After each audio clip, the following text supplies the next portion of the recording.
Thank you for all coming here, being part of my presentations. I was on a number of other other programs like the video, the Periscope, the Live Me, the WeChat, and I realized the only place where I could have true freedom to be able to be myself and smoke cigarettes and talk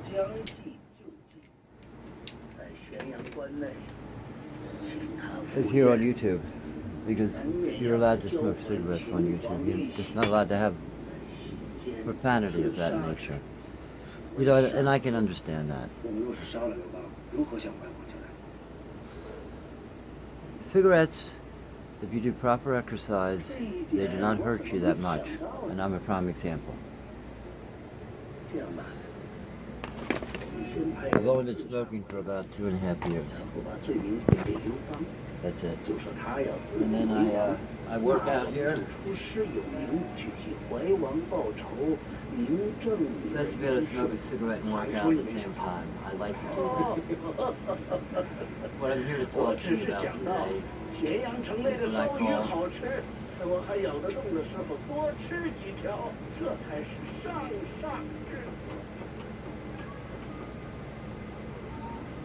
what I call the Great Discontinence. A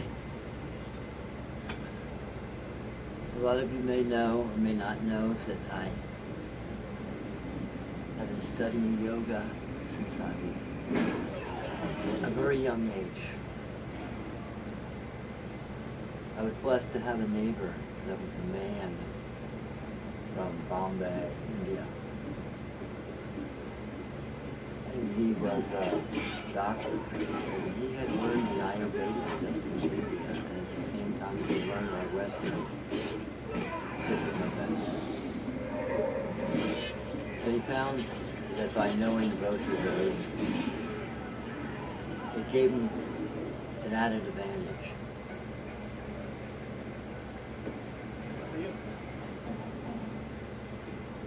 Now I had a mailman that was from China. I lived in a development. My house was 2756 South Kent Road, Rue Mall, PA. 2756 South Kent Road, Rue Mall, Pennsylvania. And I lived in a development. And Stony Creek Lane came down, and that's where our house was. On the left side right there. And there was woods behind our house. It went down to a stream. And then that stream went down into a creek about a quarter of a mile away to a half mile away called Darby Creek. Before Darby Creek there was railroad tracks. We moved into that when I was 5 years old. I was in kindergarten, because I remember going to kindergarten at Marple Newtown Elementary School. And the reason I remember that is because they had the merry-go-round, and at that time they had poles coming up towards into the middle, and holding the wood around, and then the metal poles. And I would go underneath there and lay there on my back as it would spin around, and people would say, "Oh, don't do that, Don." Today I'm going to talk about the Great Discontinence. Now, it's good to have a knowledge of yoga and the chakras of the body. So there's 7 chakras of the body, and people that know about it will know what I'm talking about exactly. Now, after the 3rd chakra, there's a dam between the 3rd and the 4th chakra. And that dam is the barrier where the 7 deadly sins are below, and there are none of the 7 deadly sins above. You have the 8 noble truths of the Buddhists. You have the Summum, Summom, the 7 principles of Summa. I've studied these, and I've come up with something. I've studied physics, so I know about energy, and I study chemistry, so I know about protons and electrons, and that the elements are a certain amount of their atoms in the atomic chart with a certain amount of protons and electrons. And then, of course, neutrons play effect. So, by studying and taking a holistic approach to enlightenment, I was able to study from the masters that came over to the United States in the early 60s. Autobiography of a Yogi. The Himalayan Institute in Honesdale, PA. Check that out. It's called the Himalayan Institute, Honesdale, PA. There's also another commune, also a retreat place, and that's in Myrtle Beach, South Carolina. Find out who it is. Now the Hare Krishna temples are around the country. I've been to the Dallas, Texas, Hare Krishna, the Houston Hare Krishna, the Miami Beach Hare Krishna. Miami Beach is a tall hotel up to, I believe, 12 stories. And then I've been to the Laguna Beach Hare Krishna Temple where I got married in 1989 with my wife. And then Germantown, outside of Philadelphia, Germantown, PA, they had one there that I had gone to. And going to the one in La Jolla, California, San Diego area. La Jolla has one, and the Pacific Coast Highway. And I would walk the back alleyway down to the beach from the Hare Krishna temple there. And I worked in the kitchen at the Laguna Beach. But let's get back to the Great Discontinents. You know, that's a little autobiography of myself. So, the 4th chakra is above the 3rd chakra, and there's a dam between the two. And when you come to the 4th chakra, you have none of the 7 deadly sins. So I've also corresponded the 7 deadly sins to the chakras. The 1st chakra has sloth. 2nd chakra has lust. 3rd chakra, its corresponding 7 deadly sin to be careful of, is gluttony. The 4th chakra is wrath. The opposite of wrath is love. Envy is the 6th chakra, the So chakra, the color blue, the key of G. And you have the 3rd eye, the pineal gland, the physis gland, the psychic transceiver, which I studied over a lifetime. I've studied the chemistry and botany of hallucinogens, the development of the 3rd eye. I've studied all about the 3rd eye, the physis gland, the pineal gland, from books. Years and years of studying about the physis gland, the pineal gland, 3rd eye. And then of course the 3rd eye corresponds to the indigo color, the la sound. So when you hear that sound, la la la la la la la la la, they're going fa, which is the heart, and then they're going la la la la la la la la la, the 3rd eye.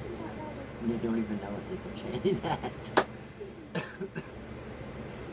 So then you have my name, I go by the Grandmaster T, T-I, and that is the crown chakra. Do, re, mi, fa, sol, la, ti, red, orange, yellow, blue, green, indigo, violet, C, D, E, F, G, A, B. Got it? So, 4th chakra, the Great Discontinents that I'm coming to tell you. It's 100% of the females are born on the fourth chakra, their souls. But 100% of the males are born on either the third, the second, or the first. That means I have a new term for the bonding between a male and a female on the spiritual level of the Tantra. It's called intercorsical connection. When a male and a female have intercorsical connection and are in the Tantra position, which my wife did and I did the first time we met. After we met, we got to know each other for a period of 3 hours. Then we practiced the Tantra together. And we were at the fourth level because I already had been practicing for many, many years, trying to stay above the third chakra, up to the fourth chakra. So with all my relationship with females, the only problem was that the females that were born on the fourth chakra, they bonded with males that were on the first, the second, and the third chakra, and they would become polluted. So all the females that I've encountered, unless they were virgins, have been polluted. So the Great Discontinent says 100% of the females are born on the fourth, but 100% of the males are born on either the third, and that's 30%, and the second and the first. And the first is 15%. So if you have 30% on the third, so it's 30, 45, so 55% of the males are born on the second chakra. There you go. We're in a second, third chakra patriarchal society. On the fourth chakra of the Fa, it's none of the 70 of the sins, is a different form of senator and congressperson. In that situation, in Washington, the senator, the person that went for that particular seat, would be a couple. So couples would run for political office as a team. And then when it comes to the vote, the female would make the vote for the team. And the team is the spokesperson for the constituents. So in a fourth chakra governmental situation, it's co-patriarchal, where a king and a queen rule versus president. That is the same as a czar. That is the same as an emperor. An emperor and the empress and the czar and the czarina. Different countries have different names for the monarchy. But I support a monarchy and my wife supported a monarchy. But in this situation on the fourth chakra, the monarchy is this term that my wife and I came up with. God bless her soul. She died right here on the floor, 2.5, coming up 3 years is October 9th. Right here. I stay in the same apartment. She died here. They took her to the hospital, had her on life support for a day. They pulled the plug. And as they pulled the plug, our favorite song was one by Harry Chapin called All My Life's a Circle, Sunrise to Sunset. And I cried. And before that I cried, and tears went under her arm. But in Beauty and the Beast came back to life. In this situation, she did not come back to life. So what I'm stating is 100% of the females are born on the fourth chakra, and 100% of the males are on the third, second, first, below the dam. So when a woman bonds through intercorsical connection in the Tantra with her male, if he's on the third chakra, then her aura is green. But on the third chakra, the male soul or the female is yellow. And on the second, orange. And on the first, red. So what happens is that the female bonds with one of the 15% of males that are the first chakra males. The red pollutes the green, and brings it down to the third level. And then she starts practicing and condoning the 7 deadly sins. Because she wasn't given the proper tools to find the proper male. And with the 60s movement, there was no master that came over and said, these are the proper tools. This is the male and female survival guide for the age of Aquarius. My wife and I have put that together. It's in Spiral Brown Notebook. I do Spiral Brown Notebooks. Let me show you one right here. It's right here. These. And in here.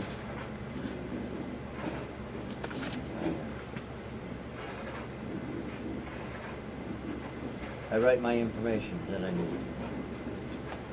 And I have a lot of them. I have them going back to 1977 of my life works, my art, my writings, my poetry, my stories. So I want to have that published, and I'm going to use YouTube as the platform. So thank you for bearing with me for the 60 minutes of greatest consonants that I've come up with.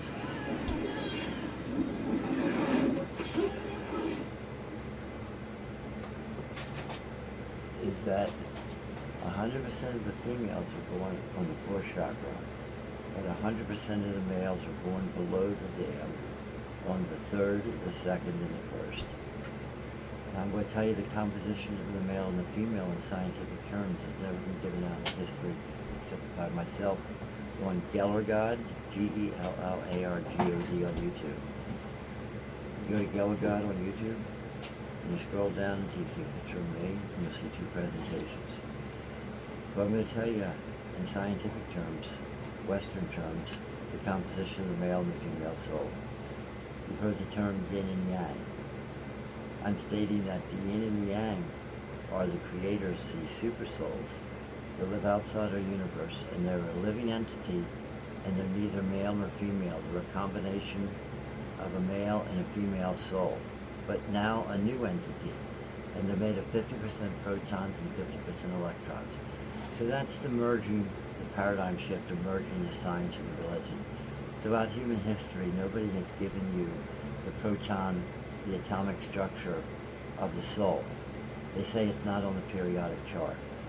Well, in a way it is.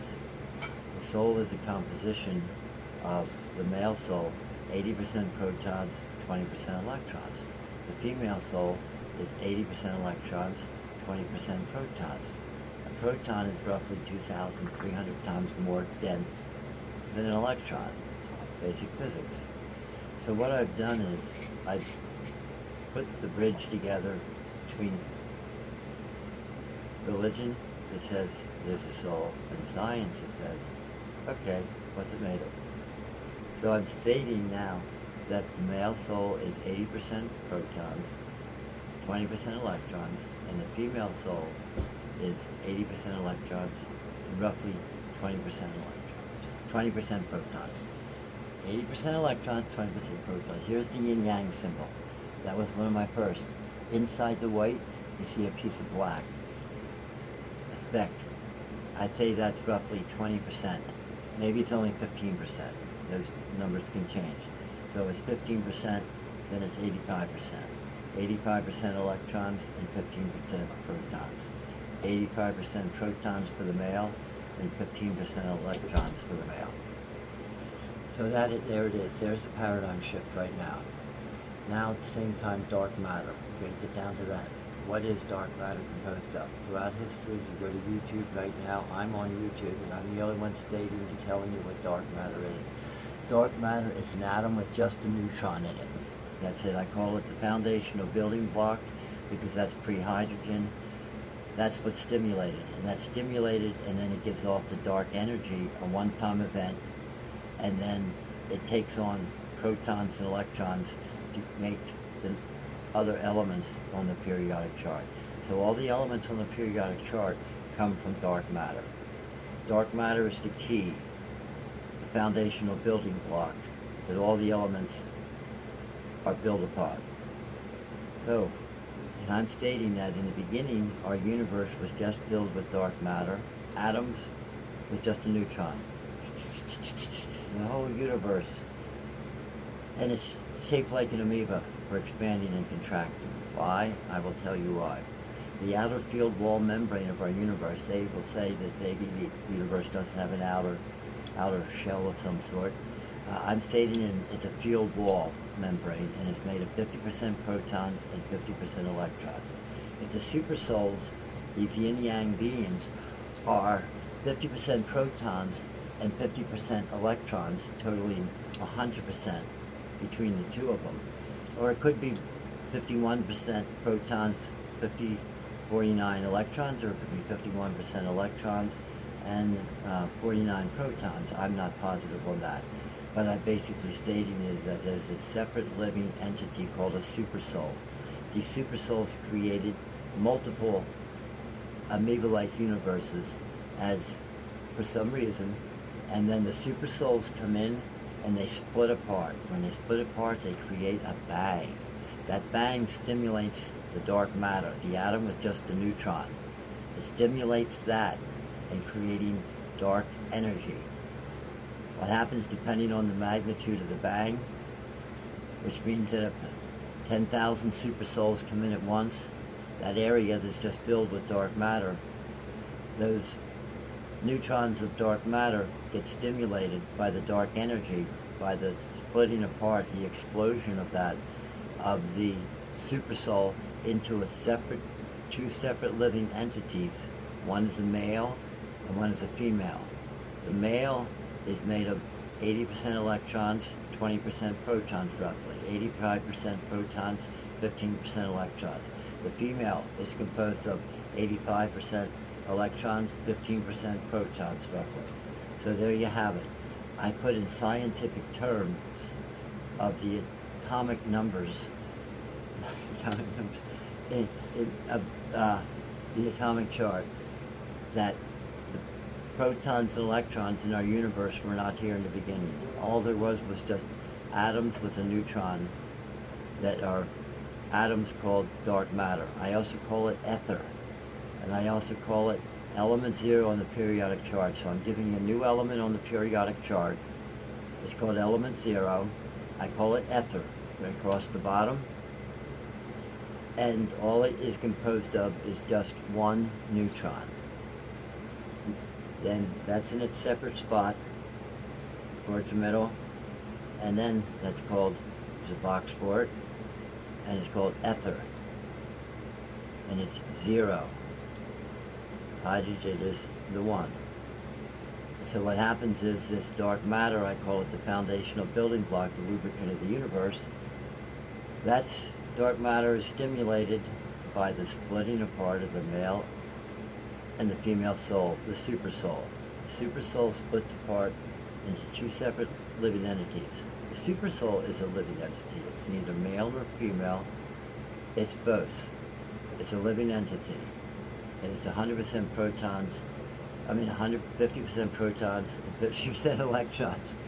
So, I'm explaining in terms of protons and electrons, which is our Western way. And the Eastern way says, well, it's full of Kundalini energy, Chi, Kai, Prana, but they don't state in terms of protons and electrons. And they don't also have the elements on the periodic chart as we do. Nobody else in the world does. We're unique to that of the atomic chart here in the United States. So the atomic chart explains in terms of protons and electrons our surrounding environment, whether it be solid, liquid, or gas. So this should be grand celebration. I told the world what dark matter is. It's an atom with just a neutron, the foundational building block. Periodic chart, the block, ether at the bottom, 0 in the middle, and it has one neutron. There you go, souls of the earth, the paradigm shift, the bridge. It comes from this soul. The soul has used my brain and used my body to naturally unfold. And this is what I've come up with over my lifetime of studying day in, day out this topic. Who, what, when, why, where, and how. So, this universe is the second, third chakra, patriarchal universe, and I'm promoting the fourth chakra governmental society that's called co-atriarchal. And this name I came up with myself, and I came up with my wife. Because we said, well, what could this be? It's not going to be matriarchal. The men aren't going to let that happen. It's not going to stay patriarchal. The women aren't going to let that happen. So, you know, we got to shoot those bumpers that say coexist. So we said, well, how about if it's, you know, the two of us worked on this, and we both came up with, what about, looked at each other and said, at the same time, phenomenal. Because we saw that coexist on the license plate, and we talked about that as we're driving. And we just came up with, we got to have an patriarchal and matriarchal, so what would we call it? And we saw that coexistence. Co-atriarchal? Because we came up with things like that. And so we call it co-atriarchal. And then I said, of course, we asked and said, of course, the female will make the final decision of the team after a lively discussion with the male, whoever that is.